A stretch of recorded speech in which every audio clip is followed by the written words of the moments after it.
우리 이사야서 43장 1절부터 3절까지 말씀 우리 다 같이 읽도록 하겠습니다. 야곱아, 너를 창조하신 여호와께서 지금 말씀하시느니라. 이스라엘아, 너를 지으신 이가 말씀하시느니라. 너는 두려워하지 말라. 내가 너를 구속하였고 내가 너를 지명하여 불렀나니 너는 내 것이라. 내가 물 가운데로 지날 때에 내가 너와 함께 할 것이라. 강을 건널 때에 물이 너를 침몰하지 못할 것이며 내가 불 가운데로 지날 때에 타지도 아니할 것이요 불꽃이 너를 사르지도 못하리니 대저 나는 여호와 내 하나님이요 이스라엘의 거룩한 이요 내 구원자임이라. 내가 애굽을 너의 속량물로 구서와 서발을 너를 대신하여 주었노라. 아멘. 아멘. 하나님과 동행하는 그리스도인이라는 제목으로 계속해서 말씀을 보고 있습니다. 벌써 15명의 사람들을 보면서 이렇게 설교를 하고 있는데, 지난번에는 다윗을 보면서 좀 길게 설교를 했지요. 지난주 이번 주에는 이사야 선지자를 보면서 이사야 선지자가 어떻게 하나님과 동행하며 살았는가에 대해서 우리가 살펴보고 있습니다. 이사야 선지자의 별명은 위로의 선지자라고 이렇게 말씀을 드렸습니다. 그래서 이사야 선지자를 만나는 사람은 위로를 받았습니다. 우리가 누군가를 위로해 줄 수만 있다면 그건 굉장한 복입니다. 우리가 누군가에게 밥을 한 그릇 사줄 수 있는 것도 얼마나 큰 축복입니까?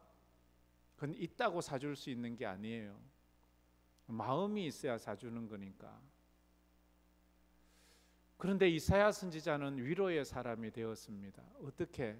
하나님께서 그에게 위로의 사람이 되라는 사명을 주셨기 때문입니다. 여러분이 이 복음을 받았다는 것은, 예수를 믿는다는 것은 그 예수를 누군가에게 전하는 사명이 있습니다. 그것은 큰 위로가 됩니다. 지옥 가는 사람, 사망의 어두운 길을 가고 있는 사람에게 복음을 전하는 것은 그에게 어떤 금은보화보다도 큰 위로가 되고 소망이 됩니다.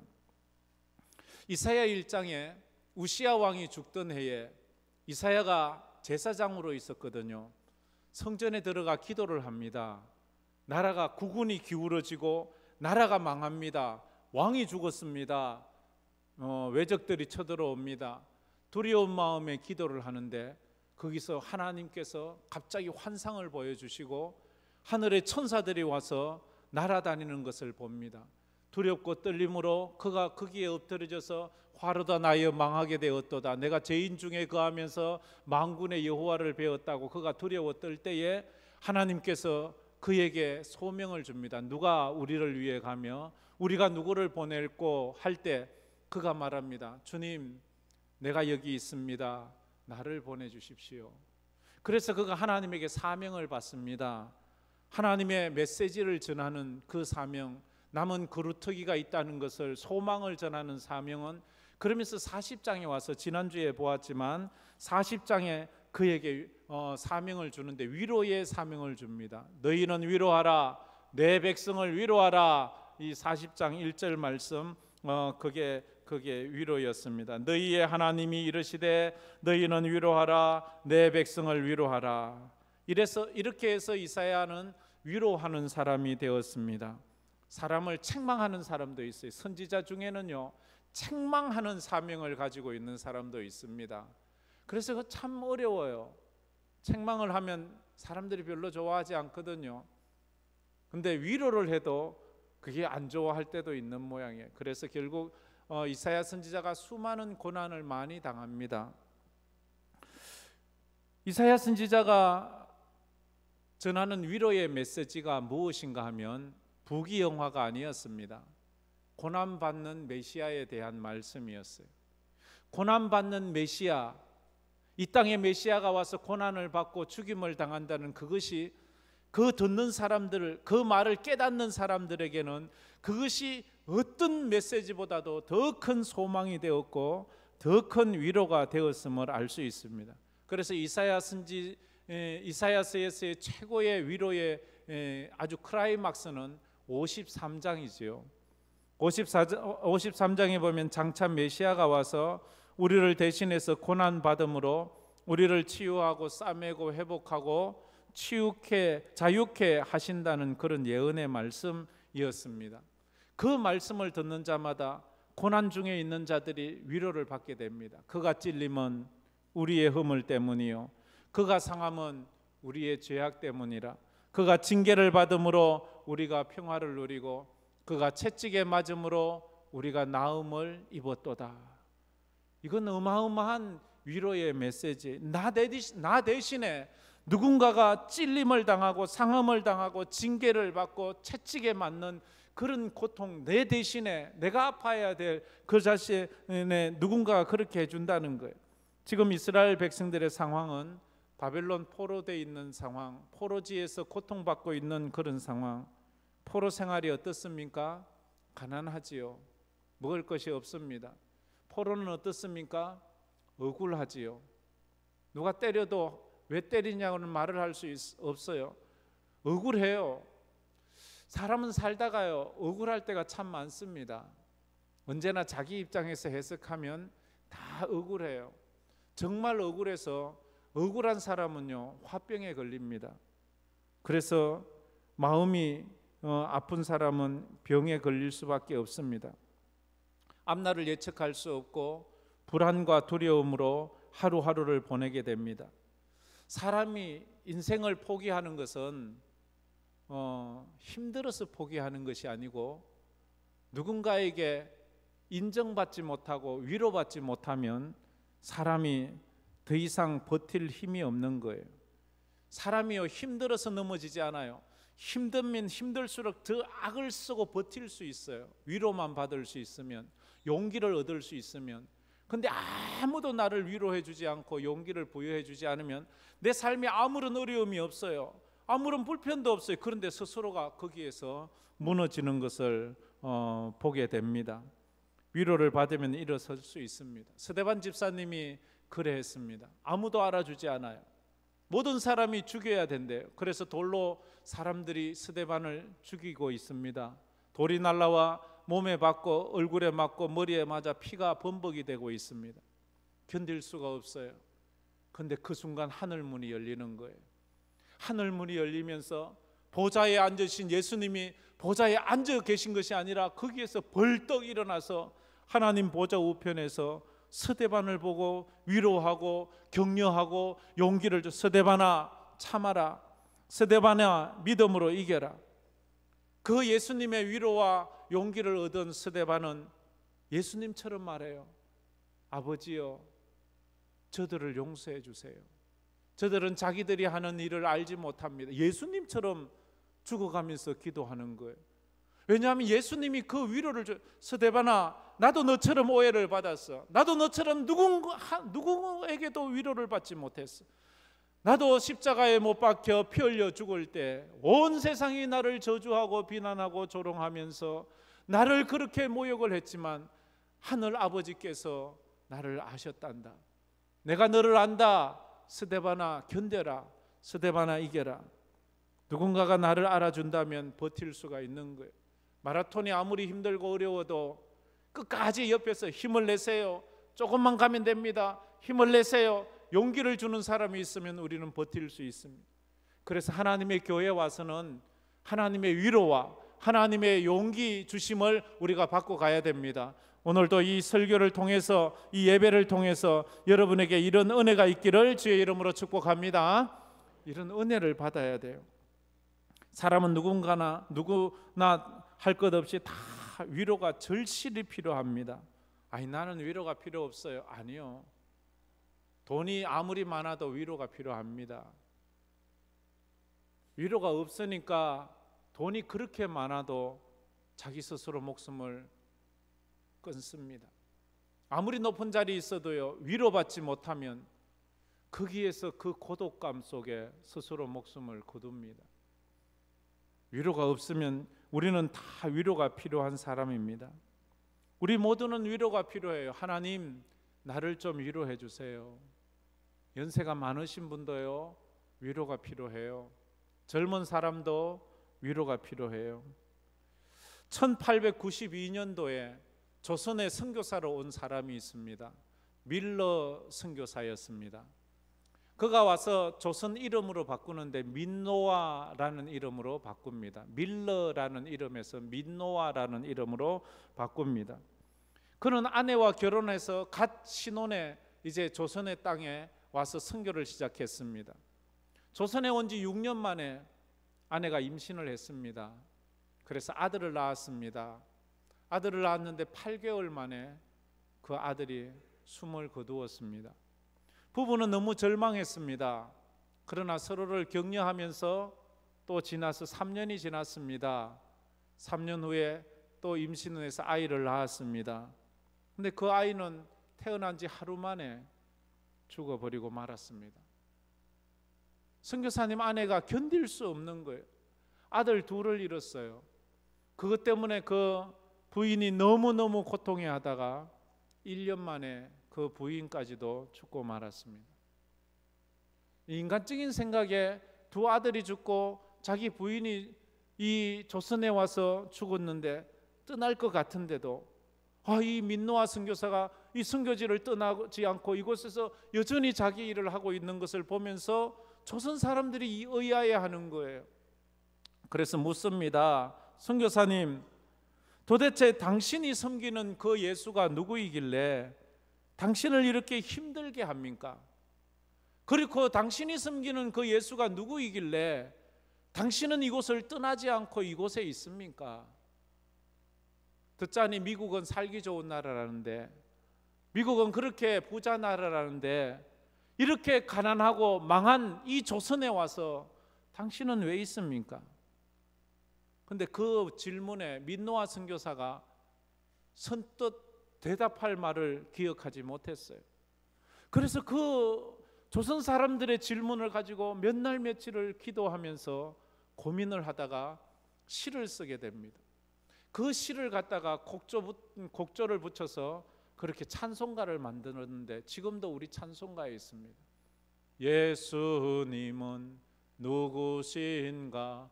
우는 자의 위로와 없는 자의 풍성이며 약한 자의 강함과 병든 자의 고침 되고 우리 생명 되시네.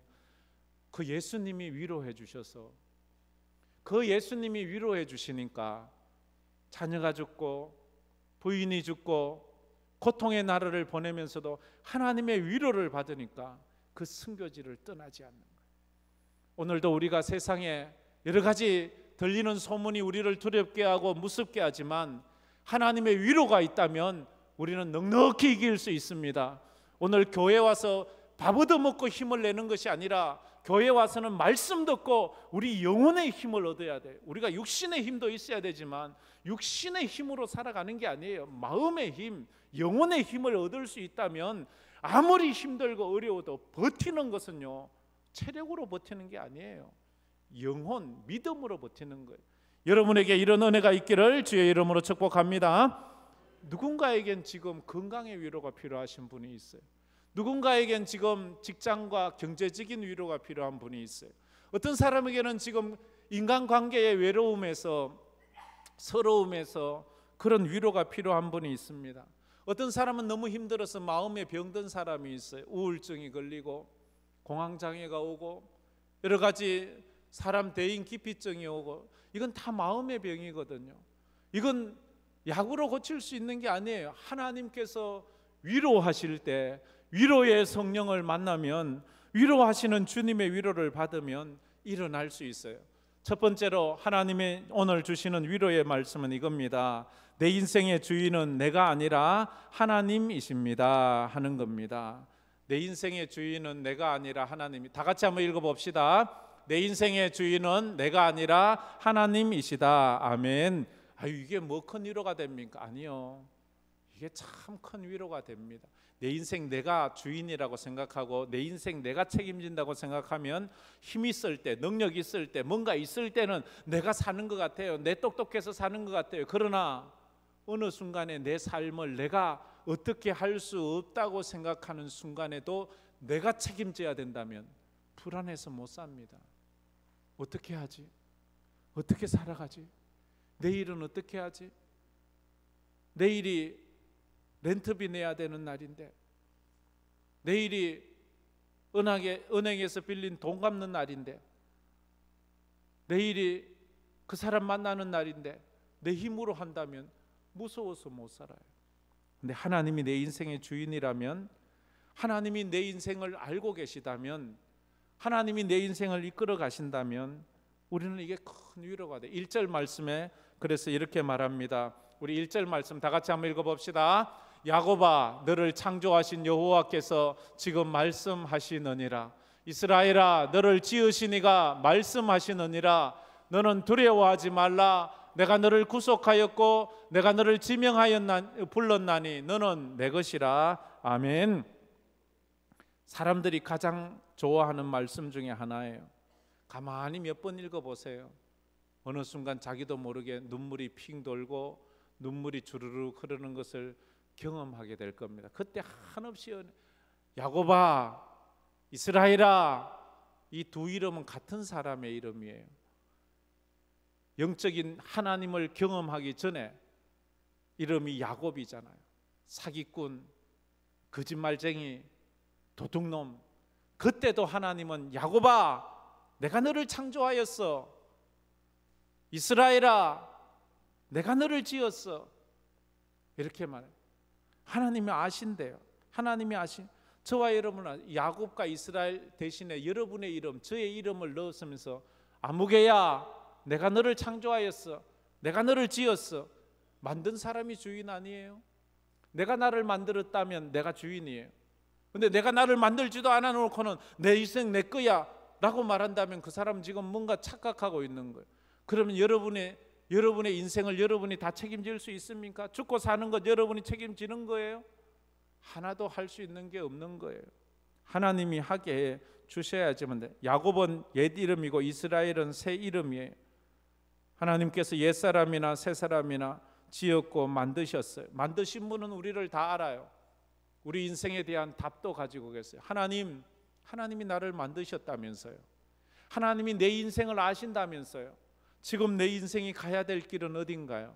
내 인생의 답을 좀 가르쳐 주세요. 우리가 말해야 돼요. 오늘 말씀에 보면 이렇게 말합니다. 야곱아, 내가 여호와께서 지금 말씀하시느니라. 이스라엘아, 너를 지으신 이가 말씀한대요. 하나님이 지금 말씀하신대요. 문제는요, 이 말을 못 알아듣는다는 게 문제예요. 지금도 설교를요 다 듣고 있는 것 같지만 누군가는 깨닫지만 누군가는 이해 못하는 경우가 있어요. 하나님의 말씀이 귀에 들리고 그것이 마음에 와 닿도록 위로하라고 지난주에 말했죠. 내 백성을 위로하라. 내 백성을 위로하라. 그들의 마음에 와 닿도록 우리가 우리 마음에 이 말씀이 와 닿아야 돼. 안 들리고 못 깨닫고 그러는 거예요. 근데 하나님은 말씀하시면 다 되는 거예요. 우리가 말만 한다고 되는 거야? 말로 되는 거야? 라고 말하지만 하나님은 말씀으로 되는 분이에요. 말씀으로 천지를 창조하셨어요. 해야 있으라, 태양이 있어요. 홍해야 갈라져라, 홍해가 갈라져요. 여리고 성아 무너져라, 무너져요. 죽은 자야 살아나라. 하나님의 말씀은 곧 그것이 이루어지는 거예요. 그래서 하나님의 말씀을 우리가 깨닫는 거예요.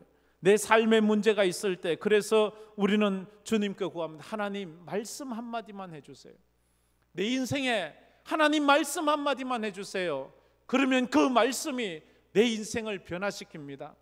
내 말이 아니라 하나님의 말씀이 내게 들리면 내 이 마음에 일어난 풍랑이 잔잔해져. 풍랑아 잔잔하라. 두려움아 물러가라. 염려야 떠나가라.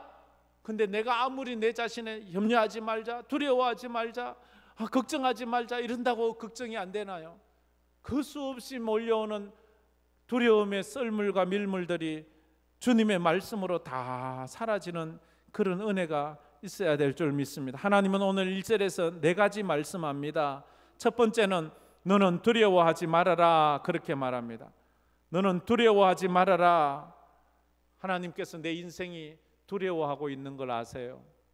우리는 애써 안 두려워하는 척하지만 사람들은 몰라요. 아, 저 사람 편안하게 잘 사는 모양이다. 그런데요, 가서 들여다보면 마음에 두려움이 있어요. 근데 주님은 아시고, 야, 야곱아, 이스라엘아, 너 두려워하지 마. 너 지금 떨고 있네, 라고 말씀하시는 것 같습니다. 두려워하지 말아라. 여호수아가 두려워할 때 주님이 하셨지요. 내가 내게 명한 것이 아니냐. 강하고 담대하라. 두려워하지 말라. 놀라지 말라. 내가 어디로 가든지 내 하나님 여호와께서 너와 함께 하느니라. 이렇게 말씀을 하고 있습니다. 두려워하지 말라. 루마니아가 공산권에 있을 때 그때 이야기예요. 그때 루마니아에 범버란트라는 목사님이 계셨어요. 복음을 전하다가 복음을 전한 대로 감옥에 갇혀서 14년 넘게 감옥 생활을 해요. 복음을 전했다는 이유뿐이에요. 그를 고문하고 때려도 그가 믿음을 버리지 않자 그를 독방에 넣어요. 빛이 한 점 들어가지 않는 독방에 3년을 집어넣습니다. 혼자 있는 거예요. 웬만한 사람 같으면 그 독방에서 미쳐서 나와요. 죽어서 나와요. 근데 그는 그 3년을 믿음으로 이겨내요. 처음에 독방에 들어가서 너무 무서웠어요. 너무 외로웠어요. 모든 사람들에게서 잊혀지는 자기를 생각했어요. 그래서 나는 여기서 죽는구나 생각했어요. 그때 어느 날 갑자기 어디선가 소리가 들려요. 범브란트야, 너 두려워하고 있구나. 너 성경에 두려워하지 말라는 말이 몇 번 나오는 줄 아느냐? 오, 누군가가 말을 하는 거예요. 누구세요? 하나님의 말씀이에요. 너 성경에 두려워하지 말라는 말이 몇 번 나오는 줄 아느냐? 그래서 마침 성경에 누가 넣어준 성경책이 있어서 감옥에 넣어준 성경책이 있어서 그것으로 성경에 두려워하지 말라가 몇 번 나오는지를 찾기 시작했어요. 그가 처음부터 끝까지 읽으니까 366번이 나왔어요. 366번에 두려워하지 말라는 말을 듣고 그는 내심 하나님께서 나보고 두려워하지 말라고 이렇게 말씀하시는구나. 1년이 365일이니까 나보고 이렇게 두려워하지 말라고 이만큼 많이 주셨구나. 근데 가만히 생각해 보니까 1년은 365일인데 왜 366번이나 두려워하지 말라고 했지? 그래서 물어보았어. 하나님, 왜 366번이에요? 1년은 365일인데. 그래서 하나님이 이런 말을 해요. 야, 너 모르는 게 있구나. 4년에 한 번씩 윤달이 오잖아. 그 2월 달은 29일이 한 번씩 와서 그래서 365일. 그가 물어볼 때 하나님은 이렇게 세밀하시고 소상한 분이구나. 그가 쓴 책에 그렇게 기록되어 있어요. 그렇게 해서 그가 그 감옥에서 14년이나 넘는 세월 속에 하나님의 그 두려워하지 말라는 그 위로를 받으면서 미치지 않고 나오는 거예요. 사람들은 독방에 오래 갇히고 감옥에 갇히면 미쳐서 나오는 거예요. 그런데 성도는 믿음으로 나오는 거예요. 두 번째로는 또 말합니다. 내가 너를 구속하였다라고 말합니다. 구속했다는 말은 노예 시장에서 돈 주고 샀다는 뜻이에요. 내가 너를 돈 주고 샀어. 뭘로 샀어? 예수님을 십자가에 내놓고 예수님의 값으로 샀다. 너는 내 것이야 라는 말이죠. 세 번째로는 내가 너를 지명하여 불렀다. 내가 너를 콕 지명하여 부른 거야. 야곱아, 이스라엘아, 내가 너를 우연히 지나가다가 만난 것이 아니고 너를 내가 콕 지명하여 불렀어. 저와 여러분은 하나님께서 이미 딱 예정하여 부른 줄 믿습니다. 뭐 동명이인이라고요. 어쩌다가 착각해서 아니요. 여러분과 저는 하나님께서 콕 지명하여 정확하게 저와 여러분을 부른 거예요. 우연이 아니고요. 착각이 아니에요. 어쩌다가 그런 것이 아니에요. 하나님께서는 창세전에 이미 우리를 택하시기로 예정하신 거예요. 그래서 내가 선택받아 이 자리에 나와 있는 것은 우연이 아니야. 어쩌다가 아니야. 친구가 오라고 해서 온 것이 하나님께서 지명하여 나를 이미 불렀기 때문이야. 그러면서 하는 말이 너는 내 것이야. 우리는 하나님 거예요. 하나님 것을 누가 손대요? 만약 내 물건인데 누가 손을 대요? 그러면 어떻게 해요? 왜 당신 내 물건에 손댑니까? 라고 말하잖아요. 누가 내 물건인데 가지고 가요? 당신 왜 내 거 가지고 갑니까? 라고 당연한 거 아니에요? 우리는 하나님 거예요. 누가 우리를 건드리면 하나님이 너 왜 내 것에 손을 대느냐? 하나님이 함께 하신다고 말해요. 여러분에게 이런 하나님의 것으로, 하나님의 사람으로서의 자부심이 있어야 될 줄 믿습니다. 그리고 두 번째 우리가 보아야 될 것은 나의 모든 상황 속에서 하나님은 함께 하시고 도와주신다고 말씀합니다. 우리 다 같이 한번 읽어보겠습니다. 나의 모든 상황 속에서 하나님은 함께 하시고 도와주신다. 나의 모든 상황 속에서, 어떤 상황 속에서도 하나님은 나와 함께 하시고 도와주세요. 지금 이런 때는 하나님이 나를 아는 척이나 해주겠나? 내가 잘나고 내가 똑똑하고 내가 좀 뭔가 이용 가치가 있을 때나 하나님은 나를 아는 척하지, 지금 내가 아무런 소용 가치도 없는데 나 같은 것 아니요. 하나님은 아무 관계없어요. 우리 상황과 관계없이 하나님은 함께 하세요. 이사야서 40장 이후에는 매 장마다 그 위로의 말씀으로 가득 차 있어요.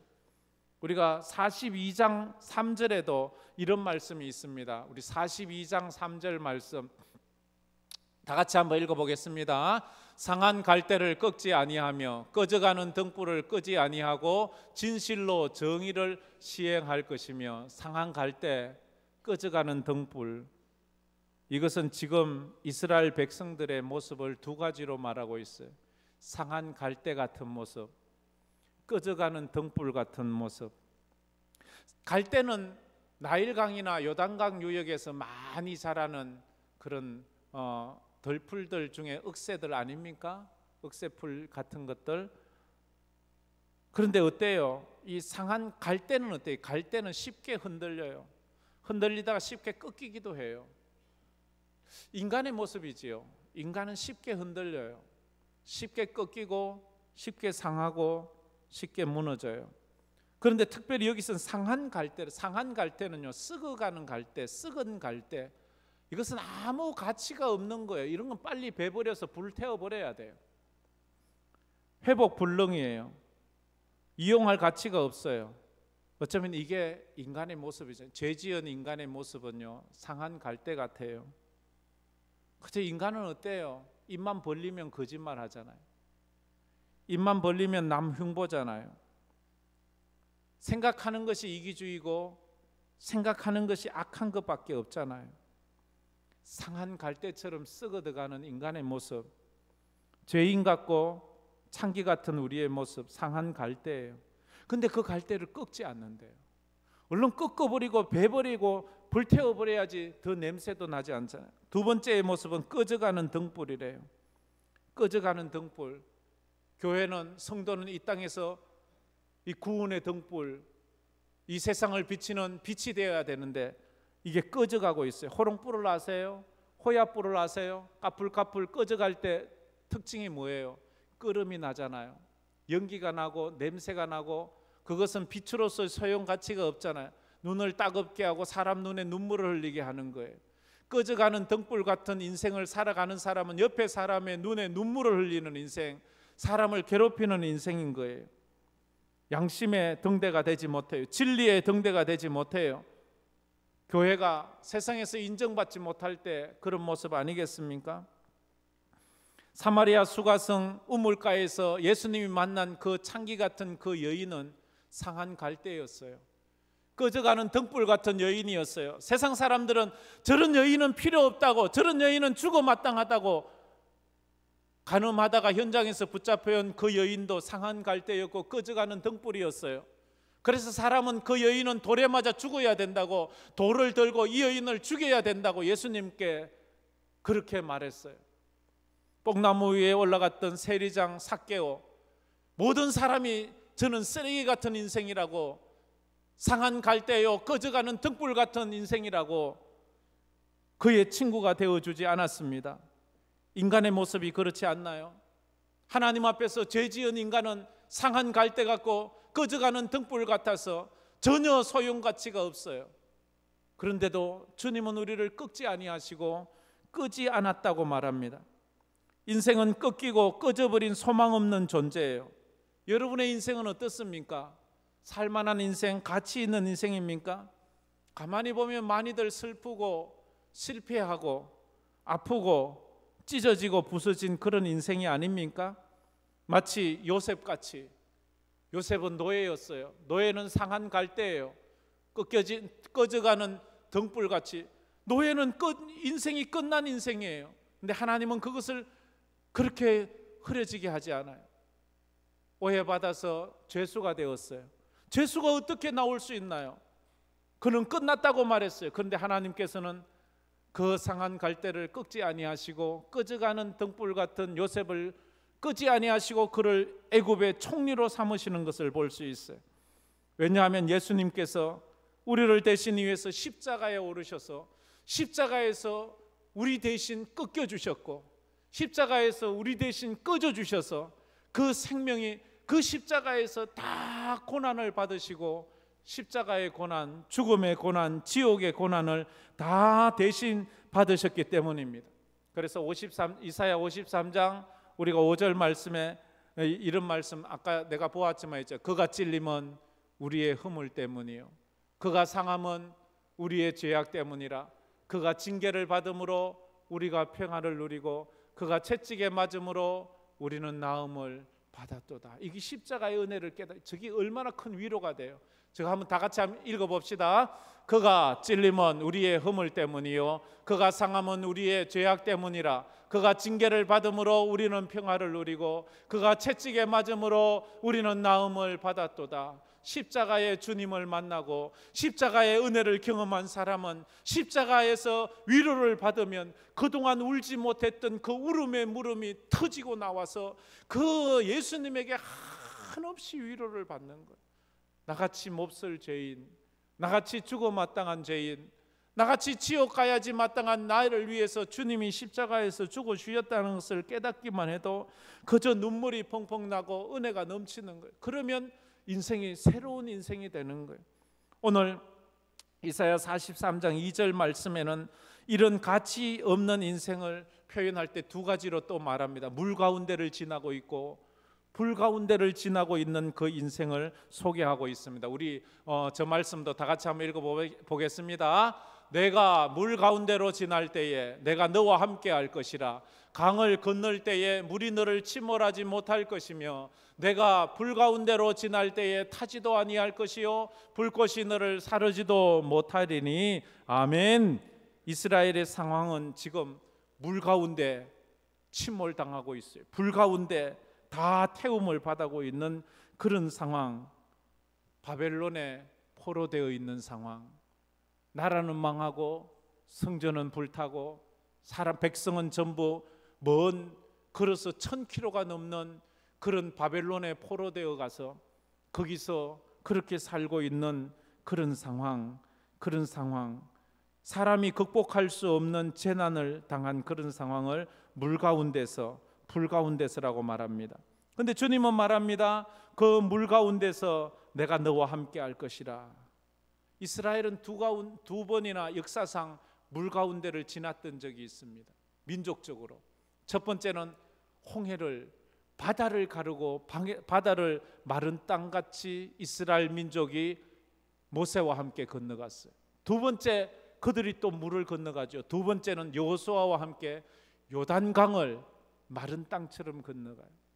상식적으로 그 물에 들어가서 그들은 거기서 다 죽어야 돼요.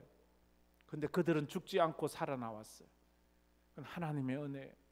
어쩌면 오늘 우리가 죽어야 될 그런 상황 속에서 우리 주님이 나를 위해 십자가를 지심으로 우리가 그 홍해를 지나가게 하시고 요단강을 지나가게 하셔서 믿음으로 살아가게 하세요. 이스라엘 백성들 역사 가운데 불 가운데에서도 살아나온 사람이 있어요. 불 가운데. 거기서도 주님은 함께 한다고 말해요. 내가 불 가운데 지날 때 타지도 아니할 것이요 불꽃이 너를 사르지도 못할 것이라. 다니엘과 그의 세 친구가 바벨론에 포로되어 갔을 때 다니엘의 세 친구, 그 세 친구가 7배나 뜨거운 그 용광로에 들어가서 거기서 살아서 나오잖아요. 그때 거기서 예수님이 오셔서 그들과 함께 손을 붙잡고 거기서 춤을 추다가 나오지 않습니까? 상식적으로는 그곳에서 죽어야 돼요. 요즘 우리가 얼마나 두려움의 때를 지나고 있습니다. 폭염, 열대야, 이제 이런 것은 일반화된 날씨가 되는 것 같기도 하고 그렇습니다. 이럴 때 우리가 주님 손 붙잡고 믿음으로 우리가 살아나는 거예요. 주님 손 붙잡고 이겨나가는 거예요. 우리가 살면서 가장 힘들고 어려워서 무너지는 것은 언제예요? 마음이 무너질 때잖아요. 너무 외로울 때, 너무 모든 사람이 잊어버릴 때. 사람은 배가 고프고 힘들어서 죽는 것이 아니라 외로워서 죽는다고 그렇게 말하지 않습니까? 마음이 담대해지면 어떤 고난도 사람은 이길 수 있어요. 사람은요 참 대단해요. 마음만 강해지면 어떤 고난도 이겨내요. 근데 마음이 약하면 어떤 환경에서도 무너질 수밖에 없어요. 세 번째로, 마지막으로, 하나님은 그의 백성을 위해 어떤 대가도 지불하십니다. 다 같이 한번 읽어보겠습니다. 하나님은 그의 백성을 위해서 어떤 대가도 지불하십니다. 이게 큰 위로가 되기를 바랍니다. 하나님은 나를 위해서 어떤 대가도 지불해요. 만약 우리 아버지는 나를 위해서는 어떤 대가도 지불해, 집이라도 팔아서 나를 도와주셔. 우리 아버지는 아무리 아끼는 자동차가 있어도 나를 위해서는 그것까지 팔아서 나를 도와주실 거야. 이러면 자식이 얼마나 자신감이 있습니까? 근데 우리 아버지는 나를 위해 아무것도 안 해줘. 이러면 그 아버지 못 믿지요 뭐. 근데 우리 하나님은 우리를 위해서 어떤 대가도 다 지불해요. 사람들은 일반적으로 큰 것을 위해서 작은 것을 희생시킵니다. 그게 상식적이에요. 큰 것을 위해서 작은 걸 희생시켜요. 아주 중요한 것을 위해서 중요하지 않은 것을 희생시켜요. 그런데 하나님은 좀 그렇지 않아요. 작은 것을 위해서 하나님은 큰 것을 희생시킬 때가 많아요. 하나님은 소중한 것을 위해서 소중하지 않은 것은 얼마든지 희생할 수 있는 그런 분이에요. 이스라엘을 위해서 무엇을 희생하는가 하면 3절에 내가 애굽을 너희의 속량물로, 내가 너를 해방시키기 위해서 애굽을 값을 치루어서 구서와 서발을 너를 대신하여 주었어 라고 그렇게 말합니다. 이스라엘은 노예예요. 노예 민족이에요. 노예들을 위해서 그들의 주인 민족인 그 당시 최고 강대국인 애굽을 망하게 함으로 이스라엘을 구원해 주는 거예요. 이 상식적으로 좀 이해되지 않는 거죠. 이게 은혜가 되고 충격이 되는 거예요. 하나님은 우리 같은 죄인, 지옥 가야 마땅한 상한 갈대 같고 꺼져가는 등불 같은 물속에 잠겨있고 불 속에 타고 있는 우리를 위해서 하나님은 하나뿐인 독생자 예수님을 희생시켜요. 아니, 예수를 위해서 우리가 희생시키는 것이 일반적인 사람의 마음인데 하나님은 반대, 우리 죄인을 위해서 하나님의 아들 예수를 십자가에 못 박아 죽여주심으로 우리를 사랑해 주셨어요. 구원해 주셨어요. 하나님은 우리를 위해서 무엇이든지 다 내어놓을 그런 준비를 하고 있는 분이에요. 요한복음 3장 16절에 하나님이 세상을 이처럼 사랑하사 독생자를 주셨으니 이는 저를 믿는 자마다 멸망하지 않고 영생을 얻게 하려 하심이라. 할렐루야. 이게 은혜. 이것만 이 생각하면서 나를 위해서 그 아들을 값으로 대신 지불하셨구나. 그래서 나 같은 죄인 살리신 주 은혜 놀라와 잃었던 생명 찾았고 광명을 얻었네. 우리가 이 찬양 부르는 거 아닙니까? 그렇잖아요. 그래서 로마서 8장 32절 이 귀한 말씀 우리가 한번 보았으면 좋겠습니다. 다 같이 읽겠습니다. 자기 아들을 아끼지 아니하시고 우리 모든 사람을 위하여 내어주시니가 어찌 그 아들과 함께 모든 것을 우리에게 주시지 아니하겠느냐. 아멘. 믿습니까? 자기 아들을 아끼지 않았어요. 근데 그 이상 뭘 더 아껴요? 뭘 더 아낄 게 있나요? 자기 아들을 아끼지 않고 우리를 살리기 위해 대신 값으로 지불했는데 우리가 또 넘어지고 쓰러져도 그럼 내가 너희들 버린다. 그럼 자기 아들 죽은 건 의미가 없잖아요. 어쨌든 하나님은 한번 택한 백성은 끝까지 붙잡고 믿음의 길을 가게 하는 거예요. 사랑의 무게는 그것을 위해 얼마나 많은 것을 희생했느냐에 달려 있어요. 하나님이 우리를 얼마나 사랑하는지 그 사랑의 무게는 하나님이 우리를 위해서 얼마나 무거운 것을 희생했느냐는 거예요. 가벼운 것, 짐승인 양을 우리를 위해 대신 희생했다면 에이 그 양 한 마리 뭐 없는 거 치지 뭐 없는 셈 치지 이럴 수 있잖아요. 그런데 하나님은 없는 셈 칠 수 없는 거예요. 왜? 아들을 우리를 위해서 희생시키셨기 때문에 그런 거예요. 같은 물건도 상황에 따라 가격이 달라져요. 사람도요, 사람마다 똑같은 가격이 아니에요. 구원받은 성도는 천하보다 귀해요. 온 천하보다도 귀해요. 우리 값은요, 예수님 값이에요. 우리는요, 예수님 값이라니까요. 그래서 귀한 거예요. 그런데 예수 모르는 사람은요, 값이 없어요. 그건 예수님이 그들을 위해서는 십자가에 못 박힌 게 아니거든요. 그래서 이 자리에 있는 우리가 귀하고 귀한 거예요. 소중하고 소중한 거예요. 여러분은 천하보다 더 귀합니다. 여러분의 값은 예수님입니다. 할렐루야. 자존감을 가지세요. 기죽지 마세요. 힘을 내세요. 누가 뭐라고 해도 힘을 내세요. 그래요. 세상은요, 값을 매길 때 어떻게 매겨요?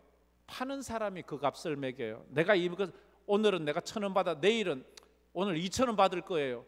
파는 사람이 정해요. 그런데 하나님은 좀 달라요. 하나님은 사시는 분이 정하는 거예요. 하나님께서 내가 저 죄인들, 지옥 갈 인생들, 저들을 내가 양 한 마리에 살게, 이래도 뭐 그저 주려고 할 건데 하나님은 내 아들을 내놓게, 이러니까 뭐 할 말이 없는 거예요.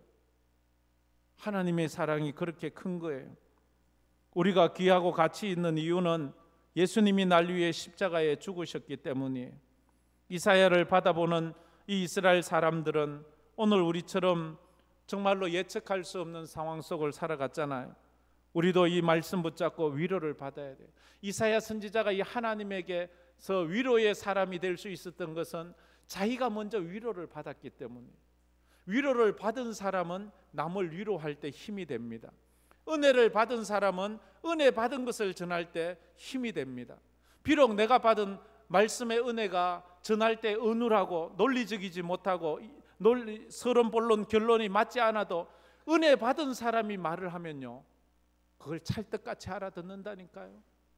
그런데 은혜 받지 못한 사람이 이 말을 전하면 논리적으로 말해요. 아주 정연하게 말해요. 그런데 그 말에는 감동이 없어요. 여러분이 하나님 앞에 와서 은혜 받고 위로받고 은혜 받은 것을, 위로받은 것을 누군가에게 전하면 그 받는 사람이 눈물을 줄줄 흘리면서 예수가 당신을 그렇게 위로했습니까? 나도 그 위로를 받고 싶습니다. 그렇게 말할 수 있는 거예요. 그래서 여러분들도 오늘 이 위로를 받고 위로를 전하는 우리 성도들 되기를 주의 이름으로 축복합니다. 이 말씀을 생각하면서 우리 찬양 한번 불러보도록 하겠습니다. 일부엔 좀 너무 느리게 하던데 조금은 좀 텐션을 줘서 불렀으면 좋겠습니다.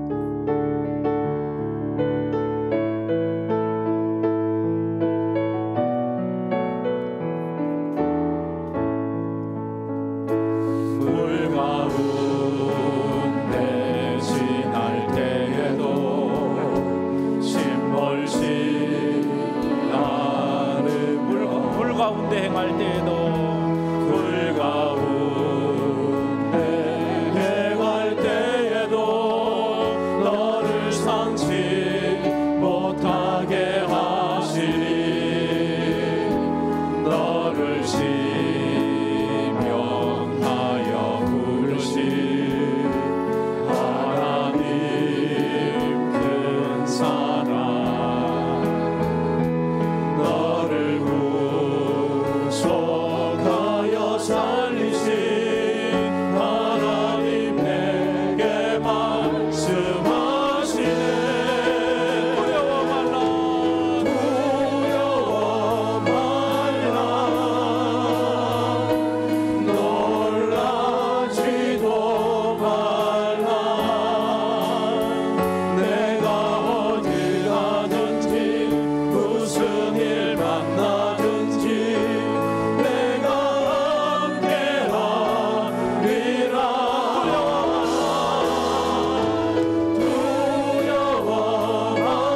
같이 한번 눈을 감고 손을 모아 기도했으면 좋겠습니다. 힘들고 어려운 시대를 이사야는 보내면서 위로의 사람이 되었습니다. 그가 위로의 사람이 될 수 있었던 것은 그가 먼저 하나님의 위로를 경험했기 때문입니다. 우리가 세상을 위로하기 위해서는 내가 먼저 위로를 받아야 합니다. 오늘 우리가 위로를 받는다면 오늘 내가 만나는 사람들, 앞으로 내가 만나는 모든 상황들에서 위로의 사람이 될 수 있습니다. 그래서 그들에게 진정한 위로는 밥 한 그릇이 아니었습니다. 예수님을 전하는 거예요. 십자가를 전하는 거예요. 그들이 십자가를 바로 만날 때에 눈이 달라지고 눈빛이 달라지고 삶이 달라지는 거예요. 주님, 우리를 위로하여 달라고, 그리고 내 인생의 주인이 내가 아니라 하나님이라는 것으로 위로해 주세요. 나의 모든 상황 속에서도 함께 하시는 하나님으로 위로하세요. 하나님께서 그 백성을 위해서는 어떤 대가도 지불할 준비가 되어 있는 그런 분이라는 것을 이 위로의 말씀으로 전해주세요. 그런 삶을 살게 해달라고 우리 다 같이 통성으로 한번 기도하며 나가겠습니다. 아버지 하나님 감사합니다. 오늘도 저희들이 아버지 귀한 믿음으로 나와서 지치고 피곤하고 연약하여 너무 수고하고 찜질자들 아침에게로 내가 너희를 지키게 하도록 아버지 하나님 그렇지 너무나도 많은 사람들 아버지 하나님 우리가 다 함께 나갈 수 있는 저희들 되게 하여 강하고 담대하라 두려워하는 말을 놀라라 아버지 하나님 이 말씀 아버지는 믿음을시라고 말씀하여서 너를 구속하여 세우신 아버지는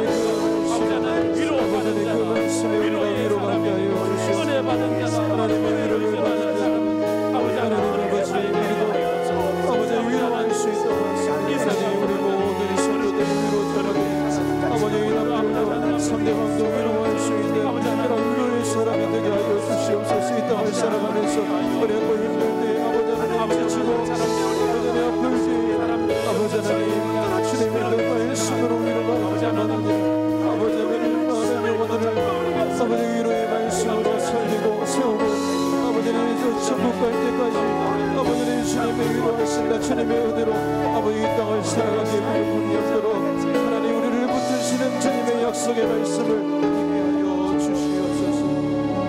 너희는 마음에 근심하지 말라. 하나님을 믿으니 또 나를 믿으라 하신 주님, 세상을 아무리 좌우로 살펴보아도 염려하고 걱정할 일밖에 없습니다. 사람을 보아도, 정치인을 보아도, 경제인을 보아도, 세상을 보아도 염려와 두려움뿐입니다. 주여, 우리 주님이 이 땅에 오셔서 이 땅에 우리를 위하여 십자가 지심을 우리가 생각할 때 이 시간 십자가를 바라보는 우리 성도들에게 하늘의 위로로 충만케 하여 주시옵소서. 그래서 주님이 나의 인생의 주인임을 깨닫게 하시고 주님이 나와 늘 함께 하심을 깨달아 믿음으로 살아가는 저희들이 다 되게 하여 주옵소서. 그래서 이사야 선지자처럼 위로받아 위로의 사람이 되게 하여 주옵소서. 은혜 받고 은혜를 증거하는 사람들이 다 되게 하여 주시옵소서. 아버지 하나님, 건강의 위로가 필요한 자를 건강의 위로로 채워주시고 경제적으로 또 여러 가지 인간관계로 여러 가지 영적으로 마음의 문제로 위로가 필요한 자를 위로하여 주시되 무엇보다도 예수로 위로하여 주시옵소서. 지금은 우리 주 예수 그리스도의 은혜와 우리 하나님 아버지의 무한하신 사랑하심과 성령님의 감화 감동 위로 충만하심이 주님의 십자가의 위로를 경험하고 그 위로로 세상을 위로하기로 마음에 다짐한 우리 모든 사랑하는 성도들 머리머리 위에 흩어진 선교사들 위에 이제로부터 영원토록 함께 있을지어다. 아멘.